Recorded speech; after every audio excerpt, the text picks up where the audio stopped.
পিয়ারের নিম্নকক্ষে পিয়ারের যে আলোচনা এটা একেবারেই অমূলক এবং এটি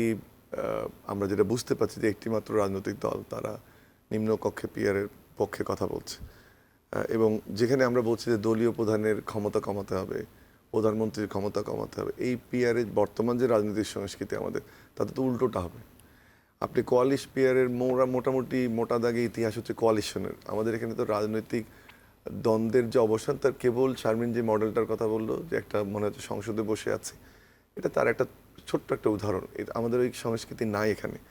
এরপরে দেখেন যে আপনি একটা কালচার ডেভেলপ করতে আমি কাকে ভোট দেবো, কীভাবে দেবো, আমার বিভিন্ন এলাকাতে কিন্তু আঞ্চলিক বৈষম্য আমাদের এখানে আছে। তো কোন এলাকায় একটা রাষ্ট্র জামায়াত ইসলাম এই জায়গায় রিজিট হচ্ছে না, আমি আসি প্রেক্ষাপটটা বলে যে এই যে বৈষম্য এইটা আপনি কিন্তু জানবেন না কোন এলাকায় কোন আপনার পার্টি ধরেন কত 170টা পেলাম, কুড়িগ্রামে যদি না দেয় রিপ্রেজেন্টেশন, বা আমাদের ওই রাজীবপুরে বা ওই চরের মধ্যে বা কয়রাতে খুলনা, আপনারা তো জানেন না আমার এলাকায় কে এমপি নির্বাচিত হবে এখন আমি যদি না তার জন্য আমি ওটার কথা বলছি না, আর্গুমেন্টটা ডিফারেন্ট। আমার রিসার্চ লাগবে both the political party as well as the government বা ঐক্যমত্য কমিশনের এই বিষয়ে দীর্ঘ আলোচনা এবং একটা সংস্কৃতি যেহেতু পরিবর্তন করব আমরা, সেটার দরকার। এখানে আমার মনে হচ্ছে যে জামাত যেহেতু আশা করছে যে আমি এনসিপির প্রতি রেসপেক্ট রেখে বলছি যে তারা হয়তো বা বিরোধী দলে যাবে এবং সেক্ষেত্রে যদি প্রপোর্শনেট ইলেকশন হয় তাহলে আসন সংখ্যাটা হয়তো একটু বেশি হবে। বাস্তবিক অর্থে এই মুহূর্তে ফার্স্ট পাস দি পোল আমাদের যে এক্সিস্টিং সিস্টেম, তাতে ইলেকশন হলে জামাত কত আসন পাবে জানি না, বিকজ আমি খুব রেসপেক্ট রেখেই বলছি সোহরাওয়ার্দী উদ্যানে জামাতের যে জনসভা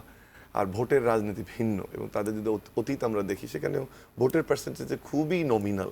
তো সেটাকে আপনি যদি ভোটে আনতে চান, আসন সংখ্যা তো 7টা 8টা 10টা 15টা কী হবে আমি জানি না, কিন্তু যদি আপনি পিয়ার পদ্ধতিতে যান তাহলে তারা দেখতে পাচ্ছে যে এটা তো ইনক্রিজ করবে। আমার মনে হয় এটা একটা major rule of the game তাদের জন্য, যে আমরা চেঞ্জ করে হলো বা যে কোনো মূল্যে হলে এটাকে রাখতে চাই। কিন্তু যে জায়গাটা আমি যেতে চাই সেটা হচ্ছে যে আমি বিশ্বাস করি না যে শুধুমাত্র একটি রাজনৈতিক দলের জন্য বর্তমানে যে আর্থসামাজিক অবস্থা, আইন শৃঙ্খলা পরিস্থিতি, আন্তর্জাতিক রাজনীতি, ভূ রাজনীতি সব কিছু মিলে একটি দলের জন্য এই জুলাই সনদ পিছিয়ে থাকবে এটা আমি বিশ্বাস করি না। আশা করি জামাত এমন কোনো পজিশন নিবে না যাতে তাদের নিয়ে বিতর্ক